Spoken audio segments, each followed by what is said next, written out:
Stop करके start. चलिए sir आगे बढ़ते हैं। IAS 23 में एक लास्ट सवाल और एक बड़ा तगड़ा सवाल, बड़ा तगड़ा कॉन्सेप्ट इस सवाल में, उसको कवर करते हैं। Question number 10। क्वेश्चन नंबर 10 को रीड करने से पहले, समझाने से पहले मैं कुछ एक कॉन्सेप्ट डिलीवर करता हूं, उसके बाद फिर हम क्वेश्चन नंबर 10 को रीड करते हैं, सॉल्व करते हैं। देखिए फॉर एग्जाम्पल कि आप एक कंपनी के ओनर हैं, आप एक कंपनी के ओनर है। अभी कंपनी में मल्टीपल डिपार्टमेंट्स आ रहे होते हैं। फाइनेंस का डिपार्टमेंट अलग आ रहा होता है, प्रोक्योरमेंट का डिपार्टमेंट अलग आ रहा होता है, सेल्स का डिपार्टमेंट अलग आ रहा होता है, मार्केटिंग का डिपार्टमेंट अलग आ रहा होता है, रिसर्च एंड डेवलपमेंट के डिपार्टमेंट अलग आ रहे होते हैं, और मल्टीपल डिपार्टमेंट्स आ रहे होते हैं। फॉर एग्जाम्पल एक सिंपल सी कंपनी कंसिडर करता है जिसके 3 डिपार्टमेंट्स हैं। एक सेल्स,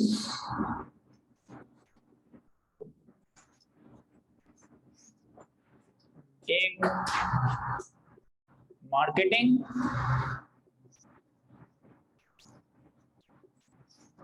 और एक प्रोक्योरमेंट। अब कंपनी का जो ओनर है वो देखता है कि भाई मेरी जो सेल्स डिपार्टमेंट है वो किस तरह से प्रोडक्ट को सेल कर रही है, कितनी सेल जनरेट कर रही है, और उनके इनके क्या सेल्स टारगेट वगैरह एंड सो। मार्केटिंग डिपार्टमेंट को देख रहा होगा कि मार्केटिंग डिपार्टमेंट हमारे नए प्रोडक्ट्स को किस तरह से लॉन्च कर रही है, किस तरह से मार्केट में अपना शेयर उन्होंने मेंटेन किया हुआ है, मार्केट शेयर को बढ़ाने के लिए क्या क्या एडवर्टाइजमेंट्स वगैरह पे खर्चा किया जा रहा है। और प्रोक्योरमेंट डिपार्टमेंट में वो देख रहा होगा कि यार कंपनी को जो भी फिनिश गुड सप्लाई करना है, उसकी जो रॉ मटेरियल हो गया, उसकी जो इन्वेंट्री हो गई, या कंपनी को कोई और property plant and equipment, factory building, plant and machinery वगैरह खरीदनी है, तो इसकी प्रोक्योरमेंट वगैरह ये वाला डिपार्टमेंट देख रहा होगा। अब कंपनी का ओनर अगर बिजनेस को ऊपर से देख रहा है तो उसको पता है यार मुझे इस डिपार्टमेंट के लिए भी फंड्स चाहिए, इस डिपार्टमेंट के लिए भी फंड्स चाहिए, और इस डिपार्टमेंट के लिए भी फंड्स चाहिए। तो इस ओनर ने क्या करा है, एक बैंक ओडी फैसिलिटी ली हुई है, लेट्स से 500 मिलियन की। यानी इस ओनर ने एक 500 मिलियन से बैंक से एक रनिंग फाइनेंस फैसिलिटी या ओवरड्राफ्ट फैसिलिटी ली हुई है कि जब जब मेरे डिपार्टमेंट्स को जरूरत होगी इस ओडी फैसिलिटी से पैसे निकाल के ये लोग खर्च करते रहेंगे। इसकी लिमिट है 500 मिलियन और इस पे इंटरेस्ट है लेट्स से 20%। अब ऑन एन एवरेज ये जो 500 मिलियन की लिमिट है ना, इस 500 मिलियन की लिमिट में से सेल्स डिपार्टमेंट ने यूटिलाइज किया हुआ है let's say 150 million, marketing department ने यूटिलाइज किया हुआ है लेट्स से 80 मिलियन, और प्रोक्योरमेंट डिपार्टमेंट की अभी हम फिलहाल यूटिलाइजेशन कंसीडर 0 करते हैं, किसने अभी तक कुछ भी यूटिलाइज नहीं किया। अब प्रोक्योरमेंट डिपार्टमेंट को नीड फील होती है कि यार कंपनी को एक फैक्ट्री की जरूरत है, कंपनी को एक मशीनरी की जरूरत है, कंपनी को किसी भी एक क्वालिफाइंग एसिड की जरूरत है।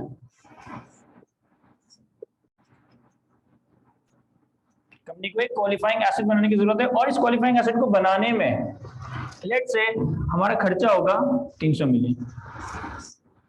तो प्रोक्योरमेंट डिपार्टमेंट के लोग मालिक के पास जाते हैं और मालिक को कहते हैं कि भाई हमें कंपनी के लिए एक नई फैक्ट्री बनानी है, नई बिल्डिंग बनानी है, नई प्लांट एंड मशीनरी बनानी है, एक क्वालिफाइंग एसिड बनाना है, और उसके लिए 300 मिलियन रिक्वायर्ड होंगे। तो मालिक ने कहा कि यार अगर हम अपनी ओडी फैसिलिटी को इसके लिए इस्तेमाल करेंगे तो बाकी ऑपरेशंस हैम्पर हो सकते हैं, क्योंकि अगर 500 मिलियन में से 300 मिलियन ने यहां लगा दिया तो फिर बचेगा क्या, 200, और 200 में कंपनी की बाकी नीड्स पूरी होती हुई अपेरेंटली नजर नहीं आ रही। तो इसने कहा कि चलिए ठीक है, आप लोगों को क्वालिफाइंग एसिड बनाना है 300 मिलियन का, तो मैं बैंक से एक स्पेसिफिक लोन ले लेता हूं, और इसने बैंक से एक स्पेसिफिक लोन ले लिया लेट्स से 230 मिलियन का। इस स्पेसिफिक लोन पे इंटरेस्ट चार्ज होगा मैं लेट्स से 15%, और अगर हमारे पास कोई सरप्लस फंड आएगा तो इस सरप्लस फंड को हम इन्वेस्ट कर सकते हैं सेविंग अकाउंट में, जिसमें हमें रिटर्न आएगा लेट्स से 10%। तो हमारे पास एक स्पेसिफिक बोरिंग है क्वालिफाइंग एसिड के लिए 15% मार्कअप पे, सरप्लस फंड को इन्वेस्ट करने के लिए सेविंग अकाउंट है 10% पे, और कंपनी ने एक जनरल लोन तो लिया हुआ है जिसमें से कंपनी अपने कोई भी काम कर सकती है। तो मार्केट ने सोचा क्या होगा कि भाई 300 मिलियन का क्वालिफाइंग एसिड बनाना है, 230 का तो लोन ले रहा हूं, बाकी के 70 की जब कमी होगी तो यहां से दे देंगे, कोई मसला नहीं है। सही है। अब गौर से समझिएगा इस चीज को, 500 मिलियन की लिमिट है, 150 और 80 ये लोग ऑलरेडी यूज कर चुके हैं। इस डिपार्टमेंट ने क्वालिफाइंग एसेट की रिक्वेस्ट दी मालिक को, तो मालिक ने एक नया लोन ले लिया। ये उसकी डिटेल्स है। अब कंपनी के पास 230 मिलियन का लोन आ गया। कंपनी ने इस 230 मिलियन के लोन में से लेट से पहली पेमेंट कर दी, पेमेंट 1 100 मिलियन की। तो 230 में से अगर मैं 100 की पेमेंट कर दूं तो मेरे पास अनयूटिलाइज कितना रह जाएगा, 130। और एक प्रूडेंट बिजनेसमैन क्या करेगा, इस 130 को पड़े नहीं रहने देगा बल्कि इन्वेस्ट कर देगा। जबरदस्त सी बात भी की इन्होंने। अगर मैं एक 230 मिलियन की स्पेसिफिक बोरिंग लेता हूं for the purpose of qualifying asset, और जैसे ही मैंने बोरिंग ली और 100 मिलियन की पेमेंट कर दी अपने कॉन्ट्रैक्टर को, तो अभी अनयूटिलाइज फंड कितना है, 130। तो एक बेवकूफ आदमी इसको सेविंग अकाउंट में इन्वेस्ट करेगा, समझदार या लॉजिकल या प्रूडेंट बिजनेसमैन इसको सेविंग अकाउंट में इन्वेस्ट नहीं करेगा, बल्कि बाकी लोगों ने जो लोन लिए हुए ना उसको रिपे कर देगा। क्यों? क्योंकि अगर मैं स्पेसिफिक अकाउंट में इन्वेस्ट करता हूं तो मुझे कितना रिटर्न मिलेगा, 10%। लेकिन अगर यही पैसा मैं अपनी जनरल बोरिंग को रिपे करने के लिए इस्तेमाल कर दूं तो मुझे इंटरेस्ट सेविंग कितनी होगी, 20%। क्या ये बात समझ आती है मैं? तो एक प्रूडेंट बिजनेसमैन की अगर जनरल बोरिंग की लिमिट्स कहीं और यूटिलाइज्ड है और स्पेसिफिक बोरिंग का पैसा बच जाता है, तो वो कभी भी स्पेसिफिक बोरिंग को सेविंग अकाउंट में इन्वेस्ट नहीं करेगा, बल्कि उससे अपनी बाकी कामों की जनरल बोरिंग्स को रिपे करने में लगा देगा। जब जरूरत पड़ेगी तो वापस ले लेगा पैसा। यानी कि अगर मेरे पास 130 मिलियन बच गए तो इसमें इन्वेस्ट करना सेकंड प्रायोरिटी होना चाहिए। पहली प्रायोरिटी तो क्या होनी चाहिए कि सर इसको रिपे कर दें, इसको रिपे कर दें। इसको इन्वेस्ट करके आप सिर्फ 10% कमा कर सकते हो। बेहतर नहीं है कि जो महंगी जनरल बोरिंग ली हुई है उसको पे करके 20% सेव कर लो। हाँ, इसको पे करने के बाद भी कुछ बच जाए, जैसे यहाँ 150 और 80 है, हमारे पास कितना 130, मेरे पास इतना पैसा हो कि ये भी पे कर दूं, ये भी पे कर दूं, और फिर कुछ पैसा बच जाए तो वो बिल्कुल मैं यहाँ पे इन्वेस्ट कर सकता हूं। यानी कि अगर मैं एक लिस्टिंग बनाऊं, एक लिस्टिंग मैंने आपको बनवा के दी थी, priority of using funds for qualifying asset, कि अगर हमारे पास क्वालिफाइंग एसेट के लिए मल्टीपल सोर्सेस से पैसा हो तो हम सबसे पहले कौन सा पैसा यूज करते हैं, इक्विटी का, उसके बाद स्पेसिफिक बोरोइंग्स, और उसके बाद जनरल बोरोइंग। इसी तरह अगर मैं आपसे कहूं कि what should be the priority for investing surplus funds, कि सरप्लस फंड्स को हमें किस तरह से इन्वेस्ट करने चाहिए, सर हमें सेविंग अकाउंट में बाद में इन्वेस्ट करने चाहिए। पहले तो हमें क्या करना चाहिए सर, पहले तो हमें अपनी repayment of higher rate loan, कि जो महंगे कर्ज लिए हुए उसको आप पे कर देना। यहां इन्वेस्ट करके 10% कमाएंगे, बेहतर नहीं है कि लोन रिपे करके 20% का इंटरेस्ट सेव हो जाए। अब अगर इस तरह का सिनेरियो है आपके पास, अगर इस तरह का सिनेरियो है आपके पास, तो इसको IS23 की बकेट में, अम्ब्रेला में मैनेज कैसे करना है। आम हालात में आप क्या करते हो कि स्पेसिफिक बोरिंग के फंड्स पे, स्पेसिफिक बोरिंग के फंड्स पे जो भी बोरिंग कॉस्ट आती है उसे कैपिटलाइज करते हो, उस स्पेसिफिक बोरिंग को इन्वेस्ट करके जो भी इंटरेस्ट इनकम कमाते हो उसे बोरिंग कॉस्ट भी कैपिटलाइज से रिड्यूस कर देते हो। अगर आप इस सरप्लस फंड को सेविंग अकाउंट में इन्वेस्ट नहीं कर रहे और अपनी दूसरी जनरल बोरिंग की रिपेमेंट कर रहे हो, तो जब आप इन्वेस्टमेंट इनकम कैलकुलेट करोगे तो रेट भी सेविंग अकाउंट वाला नहीं, जनरल बोरिंग वाला इस्तेमाल हो रहा होगा। एक चीज का कमाना या एक एक्सपेंस का रुक जाना एक ही बात है। मैं एक इनकम कमाऊं या फिर मैं किसी खर्चे को बचा लूं, तो ये दोनों इनकम ही हुई ना। तो अगर मैं अपने सरप्लस फंड्स को सेविंग अकाउंट में नहीं बल्कि दूसरे जनरल बोरिंग्स की रिपेमेंट के लिए इस्तेमाल कर रहा हूं, तो भी मैं इन्वेस्टमेंट इनकम तो कैलकुलेट करूंगा। Actually this is not investment income, actually this is interest savings, लेकिन वो सेविंग्स फिर 10% पे नहीं बल्कि 20% पे कैलकुलेट की जा रही होगी। सर यहाँ पे अगर लोअर रेट ऑफ 20% की जगह 5% हो तो फिर तो बंद कर दें ये डिपार्टमेंट, बंद करते कंपनी को, 5% पे लोन ले, 10% पे इन्वेस्ट करते हैं। ऐसा कभी होगा ही नहीं। अगर बोरिंग सस्ती हो और इन्वेस्टमेंट ज्यादा हो तो कभी बिजनेस करेगा ही नहीं कोई बंदा, वो बहुत सारा लोन लेके सारा का सारा इन्वेस्ट कर देगा, तो ऐसा प्रैक्टिकली कभी नहीं हो सकता। क्या ये बात समझ आती है? हमें कॉपी करने से तो फिर क्वेश्चन नंबर 10 रीड करके सॉल्व करना है। सर क्वेश्चन नंबर 10, ये जो कॉन्सेप्ट मैंने आप लोगों के साथ डिस्कस किया, इस कॉन्सेप्ट के ऊपर पूछा गया है। ये आईकेप के पास पेपर, ये आईकेप की स्टडी डेक का सवाल नहीं है, किसी और जगह से मैंने कॉपी किया है, लेकिन मेरे ख्याल है कि बड़ा ही जबरदस्त सवाल है। अगर वो कॉन्सेप्ट आपका एग्जामिनर इस तरह का कोई कॉन्सेप्ट आपसे टेस्ट करता है, और मैं समझता हूँ चांसेस भी हैं। On 1 January 12, EBC Limited started the construction of a new factory. The construction period is approximately 11 months and the cost is estimated at 7,000. 1 January 12 पे कंपनी ने फैक्ट्री की कंस्ट्रक्शन स्टार्ट की, 11 महीनों का टाइम लगेगा और 7,000 मिलियन का यानी कि 7 बिलियन का खर्चा होगा। In the year, the company had the following sources of finance available. Point number 1, right share subscription money received on 1st November 2012 of 5,000 million. The company usually pay a dividend of 20% each year. एक तो हमारे पास right shares के पैसे आएंगे 1 नवंबर 12 पे 5 billion और 20% के dividend है, तो ये तो हमारी इक्विटी है, बोरोइंग्स है ही नहीं। Point number 2, bank loan of 5,000 million carrying a markup of 15% was raised on 1 January 2012. 40% of the loan together with interest would be repaid on 1 अक्टूबर 2012. आपने 1 जनवरी 2012 पे 15% मार्कअप पे 5 बिलियन का लोन लिया, इस 5 बिलियन का 40% 1 अक्टूबर 2012 पे रिपे करना है, और जनवरी से लेकर 30 सितंबर तक का जो इंटरेस्ट बनेगा ना, मेरे ख्याल है 9 मंथ्स, इस 9 महीनों का इंटरेस्ट भी हमें पे करना है। ये किस स्पेसिफिक बोरिंग है। Point number 3, bank overdraft at a rate of 20% with a limit of 10,000 million. Apart from this qualifying asset, average outstanding utilised amount of this facility is 1,600 million. देखिए क्या कह रहा है पॉइंट नंबर 3 में, कह रहा है हमारे पास एक ओडी फैसिलिटी है 10,000 मिलियन यानी कि 10 बिलियन की, 20% का इस पे सूद लगता है, और ऑन एन एवरेज यानी कि क्वालिफाइंग एसेट के लिए नहीं, बाकी कामों के लिए कंपनी ने कितने इस्तेमाल किए हुए होते हैं 1,600 मिलियन, यानी कि 10,000 में से ऑलरेडी 1,600 मिलियन कंपनी के बाकी पर्पस के लिए यूटिलाइज पोर्शन है। कहता है return on temporary investment is 8%. हम अगर हमारे पास कोई टेम्पररी इन्वेस्टमेंट हो तो हम इसको 8% पे इन्वेस्ट कर सकते हैं, but surplus fund as per the policy of the company should first be invested in utilized portion of the bank overdraft.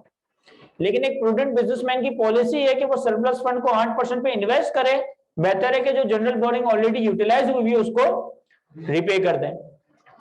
The details of expenditure paid during the year are as follow. फिर हमने इस asset पे 1 जनवरी 16, 1 अप्रैल 16 और 1 अक्टूबर 16 पे 2 billion, 3 billion और 2 billion की payment की है।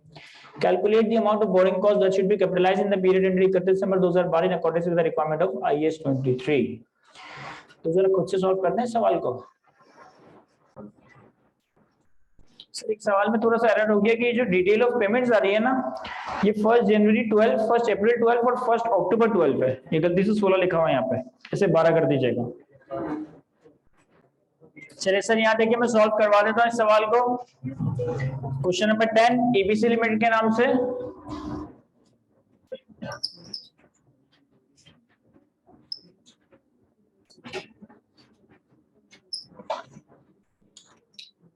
सर हमारा जो रेलेवेंट ईयर है वो 1 जनवरी 12 से 31 दिसंबर 12।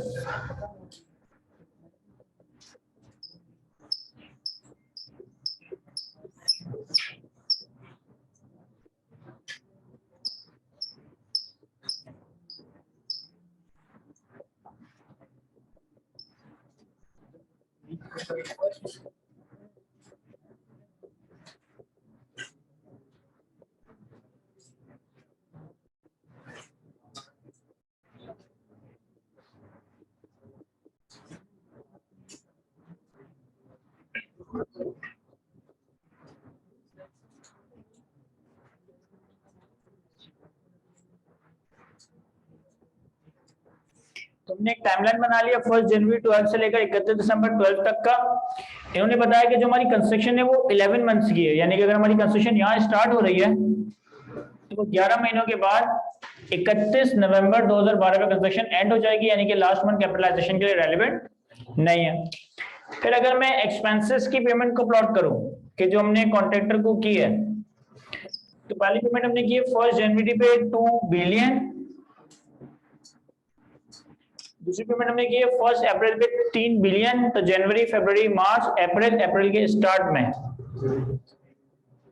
और तीसरी पेमेंट हमने की है 1 अक्टूबर पे 2 बिलियन, तो अक्टूबर के स्टार्ट पे 2 बिलियन। ठीक है, फिर हम फंड्स या फाइनेंस की इंफॉर्मेशन देखें तो पॉइंट नंबर 1 में कहता है कि हमारे पास 1 नवंबर 12 पे 5000 आए। हमारे पास पहली पेमेंट आ रही है राइट शीट से 5 बिलियन 1 नवंबर 12 पे, यानी कि इस दिन। ठीक है, फिर हमें कहता है कि हमने 5000 मिलियन यानी कि 5 बिलियन का एक स्पेसिफिक लोन लिया 1 जनवरी पे 15%, तो हमारे पास एक स्पेसिफिक लोन है जिसपे इंटरेस्ट है 15%। 5 बिलियन का लोन लिया 1 जनवरी 12 पे, यानी कि इस दिन। पॉइंट नंबर 2 में कहता है 40% of the loan together with interest has to be repaid on 1 October. इस 5 बिलियन का 40% 2 बिलियन हमें 1 अक्टूबर पे रिपे करना है, यानी कि यहाँ पे नहीं, यहाँ पे एक तो 2 बिलियन की प्रिंसिपल रिपेमेंट होगी और इंटरेस्ट भी पे करना पड़ेगा। इंटरेस्ट कितना? 1 2 3 4 5 6 7 8 9, तो 5 बिलियन पे 15% पे 9 महीनों का सूद 562.5 ये पे करना पड़ेगा। और एक हमारे पास जनरल लोन है 20% का, एक हमारे पास जनरल बोरिंग्स हैं जिसकी लिमिट है 10 बिलियन, लेकिन इस 10 बिलियन की लिमिट में से ऑलरेडी यूज्ड है 1600 और अवेलेबल है 8400। इस पे इंटरेस्ट कितना है? 20%। ठीक है, अब देखें पहले दिन लोन भी स्टार्ट हो रहा है, खर्चा भी हो रहा है, कंस्ट्रक्शन भी नहीं हो रहा है, तो यानी कि कैपिटलाइजेशन तो यहीं से स्टार्ट हो जाएगी। और 31 नवंबर 2012 पे कंस्ट्रक्शन कंप्लीट हो गई, यानी कि 11 महीनों का इंटरेस्ट कैपिटलाइज्ड होना है। अब अगर मैं सबसे पहले स्पेसिफिक बोरिंग की वर्किंग करूं तो हमारे पास 5 बिलियन 9 महीनों तक आउटस्टैंडिंग रहा, तो 5 billion multiply by 15% multiply by 9/12 यहां से लेकर यहां तक, तो 9 मंथ्स का इंटरेस्ट तो आ गया 562.5। फिर हमने 5 बिलियन में से 2 बिलियन रीपे कर दिए, तो हमारी जो लोन रह गया वो रह गया 3 बिलियन का। इस पे 15% कितने महीनों के लिए? 2 महीनों के लिए, क्योंकि यहाँ कैपिटलाइजेशन रुक जाएगी ना, इंटू 2/12 75। अब हमें जनरल बोरिंग इन्वेस्टमेंट इनकम वगैरह को देखना है।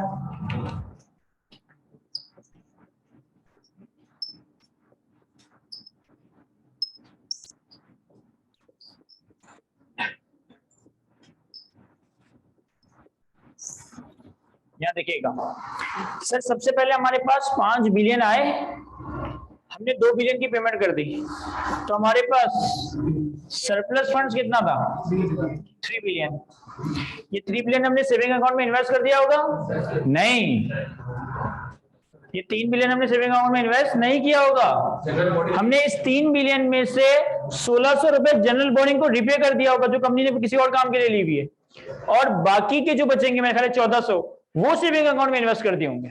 तो हमें क्या करना है कि यार ये जो 3000 है ना, इसमें से 1600 अलग इन्वेस्ट होगा, 1400 अलग इन्वेस्ट होगा। कैसे सर? 1600 पे इंटरेस्ट सेव होगा 20% के हिसाब से, 1400 पे इन्वेस्टमेंट इनकम आएगी 8% के साथ। कितने महीनों के लिए? सिर्फ 3 महीनों के लिए, 1 2 3।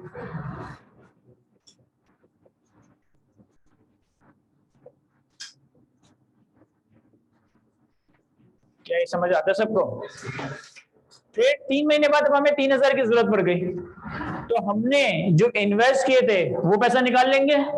हमने जो कंपनी के बाकी लोगों को 1600 रुपए दिए हुए थे जनरल बॉन्डिंग को रिपे करने के लिए, वो पैसे अपने वापस मांग लेंगे, तो ये 3000 की पेमेंट हो जाएगी। और जब ये 3000 की पेमेंट हो जाएगी तो सरप्लस फंड कितना हो जाएगा? 0। क्या ये समझ आ रहा है? मैं अब सरप्लस फंड 0 हो गया है और अभी कोई एडिशनल जनरल बॉन्डिंग्स आपने ली नहीं है, तो ये महीने तो चले गए। फिर आप यहां पर आए तो आपको फंड चाहिए 2000 कॉन्ट्रैक्टर को पे करने के लिए, 2000 स्पेसिफिक बॉन्डिंग को रिपे करने के लिए और 562.5 स्पेसिफिक बॉन्डिंग पे सूद देने के लिए। तो यानी कि आपके पास कमी, आपको फंड्स कितने चाहिए? 4562.5। और जी सर, ये जो सेकंड पेमेंट थी 3000 की, वहां पे फंड्स नहीं चाहिए होंगे? यस, बिल्कुल चाहिए होंगे। हमारे पास 5 बिलियन के लोन में से हमने 2 बिलियन की पेमेंट की थी, तो 3 बिलियन रह गए थे, जिसमें से हमने 1400 सेविंग अकाउंट में इन्वेस्ट कर दिए, 1600 जनरल बोरिंग की रिपेमेंट के लिए इस्तेमाल कर दी। अब जब हम 3 महीने बाद आए तो हमें 3000 चाहिए, तो जो हमने सेविंग अकाउंट में इन्वेस्ट किए थे वो पैसे निकाल के कॉन्ट्रैक्टर को दे दिए होंगे, जो हमने बाकियों की जनरल बोरिंग रिपे करने के लिए दिए थे वो पैसे उनसे वापस ले लिए होंगे, दे दिए होंगे। तो अब यहां हमें कोई फर्दर फंड्स नहीं चाहिए, अपने ही पैसों से 3000 की पेमेंट हो जाएगी। तो इन महीने तक फिर यहां तक आ गए। अब यहां कॉन्ट्रैक्टर को भी पे करना है, लोन भी रिपे करना है, लोन पे सूद भी देना है, लेकिन पैसा खत्म हो चुका है। तो अब ये पैसा मैं कहां से लूंगा? सर, जनरल बोरिंग से। तो 4562.5 इंटू 20%, कितने अरसे के लिए? सिर्फ 1 महीने के लिए, क्योंकि 1 महीने बाद तुम्हारे पास इक्विटी का पैसा आ गया ना। जब 1 महीने बाद इक्विटी का पैसा आ गया तो तुमने इक्विटी से पैसों से ये वाली बोरिंग वापस कर दी होगी, तो सिर्फ 1 महीने की। अच्छा, 1 महीने बाद तुम्हारे पास 5000 आए तो तुमने 4562 का जो जनरल लोन लिया हुआ था वो तुमने वापस कर दिया, तब तुम्हारे पास पैसे बच गए।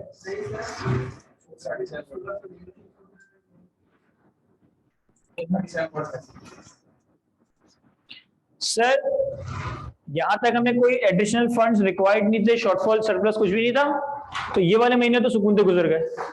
यहां पे आप आए तो आपको 2000 का स्पेसिफिक नहीं, 2000 की कॉन्ट्रैक्टर की पेमेंट करनी है, 2000 का स्पेसिफिक लोन रिपे करना है और 562 का स्पेसिफिक लोन पे सूद देना है। तो आपको पैसे चाहिए 4562 इस क्वालिफाइंग एसेट के लिए। स्पेसिफिक बोरिंग का पैसा तो खत्म हो चुका था वहीं पे, तो ये पूरा पैसा आपने कहां से उठाया? जनरल बोरिंग से, और जनरल बोरिंग 20% पे सूद कैलकुलेट कर लिया। 1 महीने बाद ही इक्विटी का पैसा आ गया, तो जब इक्विटी का 5000 आया तो जो क्वालिफाइंग एसेट से तुमने 4562 उधार लिए थे क्वालिफाइंग एसेट के लिए, वो वापस कर दिए होंगे। तो अभी इक्विटी के पैसे बचे होंगे, इसका क्या करेंगे?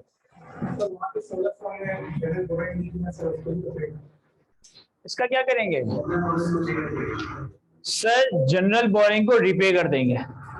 तो इस पे इंटरेस्ट सेविंग कितने से कैलकुलेट होगी?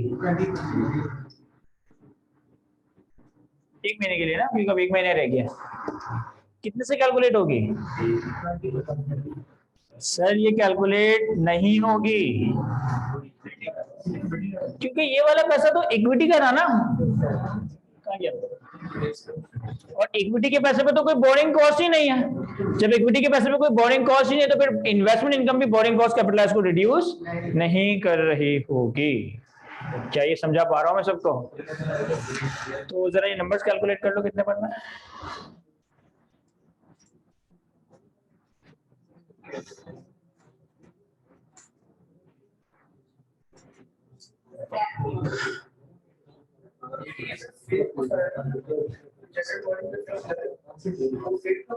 यस, प्रैक्टिकली सेव तो किया होगा बंदा, अपने 437 रुपए रहने नहीं देगा, लेकिन वो क्वालिफाइंग एसेट का बोरिंग कॉस्ट भी कैलकुलेट करने के लिए रेलेवेंट नहीं है।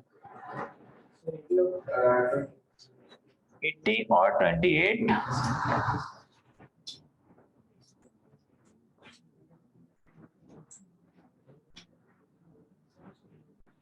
760 इतना ज्यादा कैसे हो गया? 76.04। तो total boring cost to be capitalize कितना आ रहा है? 562 plus 75 minus 80 minus 28 plus this.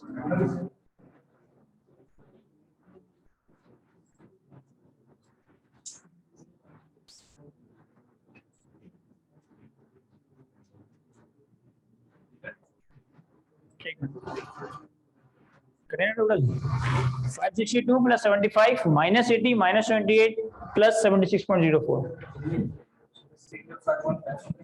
605.5 जी। हमारे डिपार्टमेंट में सेव करते हैं, ठीक है, अगर हम इसको इन्वेस्ट करें तो हमें 20% अलग से पे करना पड़ता है। हमें एक हाथ से 20% देना पड़ता, दूसरे हाथ से हमें 8% मिल रहा होता।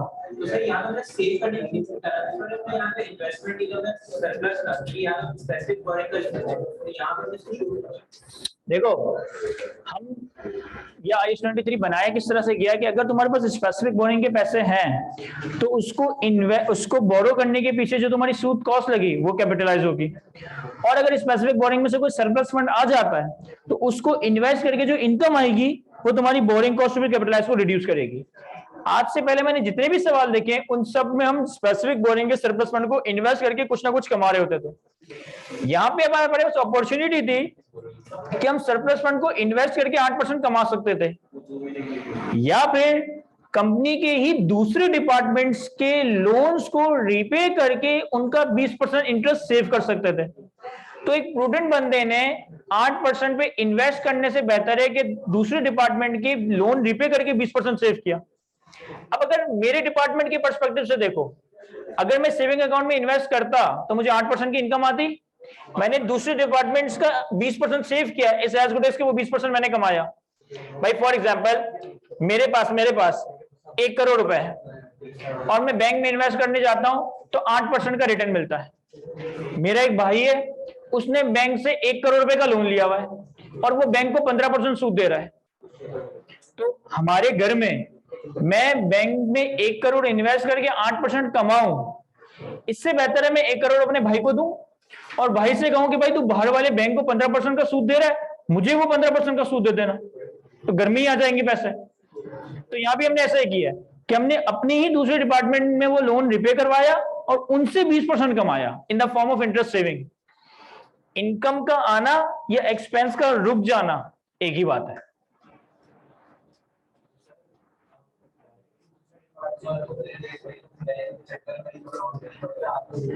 यही किया है हमने बैंक अपने दूसरे डिपार्टमेंट को ही वो 1600 दिए थे यहाँ पे कि यार ये 1600 रखो, बैंक वालों को तुम लोग 20% सूद दे रहे हो ना, ये मुझसे 1600 लेकर उनको दे दो, और जो 20% का सूद बैंक को दे रहे थे वो मुझे दे देना, एज ए प्रोक्योरमेंट डिपार्टमेंट। तो यहाँ से भी कुछ पूछना था?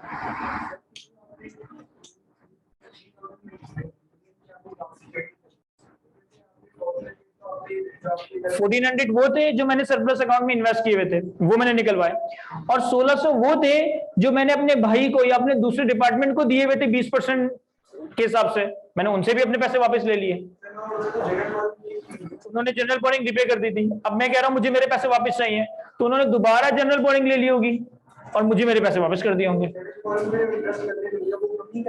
वो हमारा सूद है ही नहीं, क्योंकि वो 1600 तो वो पहले ही किसी और कामों के लिए लेके बैठे हुए थे ना। ये समझ आ रहा है कॉन्सेप्ट सबको? सर ये 1600 1400 का मैं दोबारा से रिपीट करता हूँ, गौर से सुनिएगा। एक कंपनी है जिसमें 2 डिपार्टमेंट्स हैं, एक डिपार्टमेंट क्वालिफाइंग एसेट बनाता है, दूसरा डिपार्टमेंट कंपनी के बाकी सारे काम करता है। दूसरे डिपार्टमेंट ने ऑलरेडी बैंक से 1600 रुपए का जनरल बोरिंग लिया हुआ है 20% मार्कअप पे। अब क्वालिफाइंग एसेट इस कंपनी की जिंदगी में आया, क्वालिफाइंग एसेट बनाने के लिए कंपनी ने कहा कि भाई हमें 7000 चाहिए होंगे, कुछ पैसा इक्विटी से आ जाएगा, कुछ पैसा जनरल बोरिंग से आ जाएगा, कुछ पैसा स्पेसिफिक बोरिंग से आ जाएगा, और जो भी हमारे पास सरप्लस फंड्स होंगे उसे हम 8% पे इन्वेस्ट कर सकते हैं। अब जब हमारा साल स्टार्ट हुआ ना, तो कंपनी की जो जनरल बोरिंग्स की लिमिट थी ना, इस लिमिट में से 1600 रुपए ऑलरेडी दूसरे डिपार्टमेंट्स बोरो कर चुके थे और इस बोरिंग पे वो ऑलरेडी 20% का सूद दे रहे थे। क्वालिफाइंग एसेट जब स्टार्ट हुआ ना, तो कंपनी के दूसरे डिपार्टमेंट जिनका क्वालिफाइंग एसेट से कोई ताल्लुक नहीं है, वो कंपनी के लिए 1600 का ऑलरेडी लोन लेकर उसमें 20% का सूद दे रहे थे। मैंने क्वालिफाइंग एसेट के लिए स्पेसिफिकली 5000 का लोन लिया, कॉन्ट्रैक्टर को 2000 की पेमेंट की, तो क्वालिफाइंग एसेट के डिपार्टमेंट में 3000 बच गए। अब क्वालिफाइंग एसेट के पास दो रास्ते हैं, एक कि 3000 पूरे के पूरे सेविंग अकाउंट में इन्वेस्ट कर दें। सेविंग अकाउंट में इन्वेस्ट करेंगे तो हमारे पास रिटर्न आ जाएगा 8% का। दूसरा तरीका यह है कि कंपनी का ही दूसरा डिपार्टमेंट जिन्होंने जनरल बॉन्डिंग्स ली हुई 20% पे, उनको वो पैसे दे और उनसे कहे कि भाई जो सूद बाहर दे रहे हो वो मुझे घर में दे देना। भाई मैंने एग्जांपल क्या दी कि मेरे पास 1 करोड़ है, मैं बैंक में 8% पे इन्वेस्ट कर सकता हूं। मेरे भाई के ऊपर 1 करोड़ की उधारी है और बैंक को वो सूद दे रहा है 15%। तो बेहतर नहीं है कि मैं भाई से कहूं कि यार ये 1 करोड़ रखो, तुम बैंक को 15% सूद देते हो, मुझे वो 15% सूद दे देना। यानी पैसा घर से बाहर ना जाए ना, घर में ही रहे।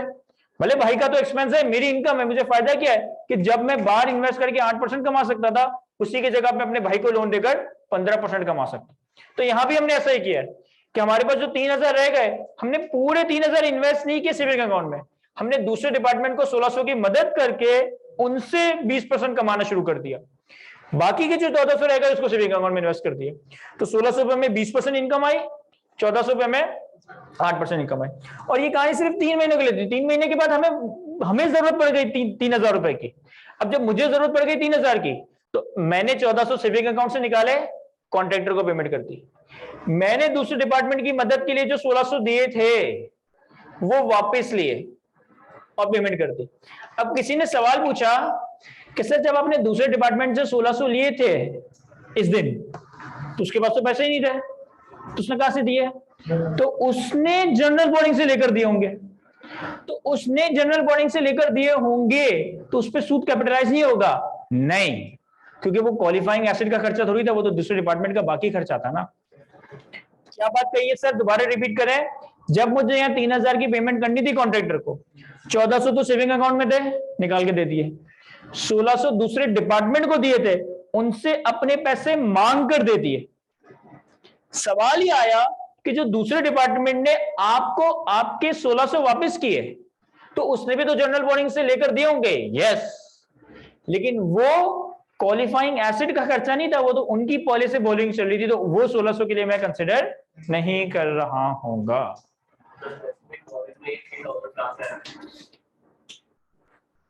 ये हमारा 5000 का लोन था, 9 मंथ्स के बाद हमें 40% लोन रिपे करना था। तो 5000 में से जब तुमने 2000 रिपे किया तो 3000 रह गया ना, तो आखिरी के 2 महीनों में 3000 पे सूद लगेगा।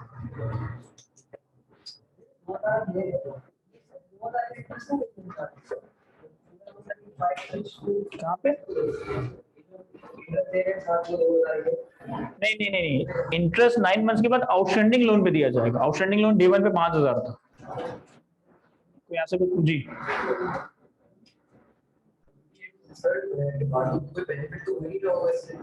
सर, इन दी एंड सुनिएगा सवाल, इन दी एंड डिपार्टमेंट को कोई फायदा तो हो ही नहीं रहा होगा इससे, ये वाला काम करने से डिपार्टमेंट को कोई फायदा तो हो ही नहीं रहा होगा, कंपनी को फायदा हो रहा होगा। इसकी सिंपल सी एग्जांपल है, तुम इस चीज को अपनी प्रैक्टिकल लाइफ में रख दो कि भाई मेरे पास 1 करोड़ है, मेरे भाई का 1 करोड़ का लोन है। अगर मैं 1 करोड़ बैंक में इन्वेस्ट करूं तो मुझे 8% मिलेगा।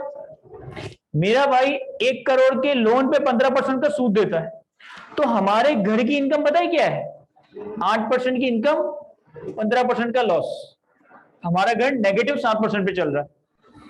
इसी को हम यूं कर लें कि मैं अपने भाई को 1 करोड़ दे दूं, अब मेरा भाई मुझे 15% सूद दे दे, तो मैं 15% कमाऊंगा। मेरे भाई की सेहत पे कोई फर्क नहीं पड़ेगा, वो 15% सूद ही देगा, लेकिन अब घर पे कोई नुकसान नहीं हो रहा होगा। समझ आया नहीं? सर एक तरह से इनकम पूरी एक तरह से एक्सपेंसेस कैंसिल हो गए। यस, बिल्कुल कैंसिल आउट हो रहा है। भाई देखो, ये एक फैमिली है, 2 बंदे हैं इस फैमिली में, मिस्टर ए और मिस्टर बी। इसके पास फंड्स हैं 1 करोड़, इसके पास लोन है 1 करोड़। इसने जो लोन लिया हुआ है वो लिया हुआ है 15% पे। इसके पास इन्वेस्टमेंट अपॉर्चुनिटी है 8% पे। अब अगर ये दोनों फैमिली मेंबर्स के दरमियान फड्डा है, एक दूसरे से बात ही नहीं करते, तो ये बैंक को 15% का सूद दे रहा होगा, ये बैंक से 8% कमा रहा होगा। और एज अ फैमिली इनकम आ रही है 8% पे और एक्सपेंस आ रहा है 15% पे, यानी कि ओवरऑल फैमिली को 7% फायदा नहीं नुकसान हो रहा है। अब हमने क्या किया कि इन दोनों भाइयों का मिलाप करवा दिया और इनसे कहा कि भाई तुम लोग बाहर क्यों डील कर रहे हो, इसको पैसे चाहिए, तुम्हारे पास 10 करोड़ 1 करोड़ है, तुम इसे दे दो वो पैसे और ये तुम्हें 15% का सूद दे देगा। सर इससे होगा क्या, ये पहले भी 15% दे रहा था, अब भी 15% ही देगा, ये पहले भी 15% दे रहा था, अब भी 15% देगा, तो इसकी सेहत पे तो कोई फर्क नहीं पड़ा। लेकिन ये पहले 8% कमा रहा था, अब कितना कमाएगा 15%। और जब ओवरऑल घर की वर्किंग देखी जाएगी तो घर में एक भाई 15% कमा रहा है, दूसरा भाई 15% गवा रहा है, तो घर का तो कोई नुकसान ही नहीं हो रहा ना। तो यहां भी हमें सही कर रहे हैं, यहाँ 2 भाई की एग्जांपल है, यहाँ 2 डिपार्टमेंट्स की एग्जांपल, तो ओवरऑल कंपनी यहाँ फायदे में है ना। वो तो फिर एक म्यूचुअल अंडरस्टैंडिंग की बात है, लेकिन कंपनी में परफॉर्मेंस डिपार्टमेंट्स की मार्केट टर्म्स पे इवैल्यूएट की जाती है।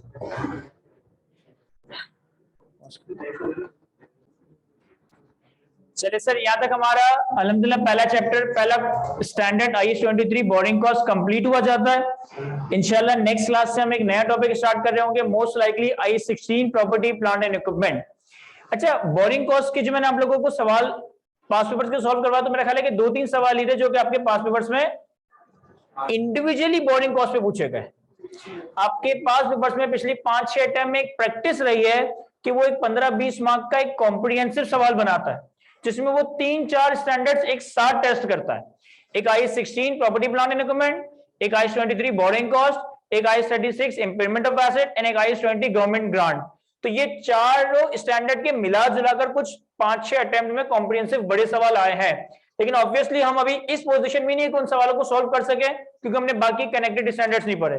तो अभी जो हमने इस हैंडआउट में बोरिंग कॉस्ट के पास पेपर के सवाल सॉल्व किए, ये वही थे जो स्पेसिफिकली बोरिंग कॉस्ट पे थे। लेकिन जब हमारे ये 4-5 स्टैंडर्ड्स कंप्लीट हो जाएंगे, IS 16, IS 23, IS 20 and IS 36, तब हम उन कॉम्प्रिहेंसिव सवालों को भी कवर करेंगे जिसमें 4-5 स्टैंडर्ड्स एक साथ मिला जुलाकर टेस्ट किए गए हैं। आज की क्लास को हम यहीं तक रखते हैं, नेक्स्ट क्लास में इंशाल्लाह एक नया टॉपिक स्टार्ट कर रहे होंगे। Thank you.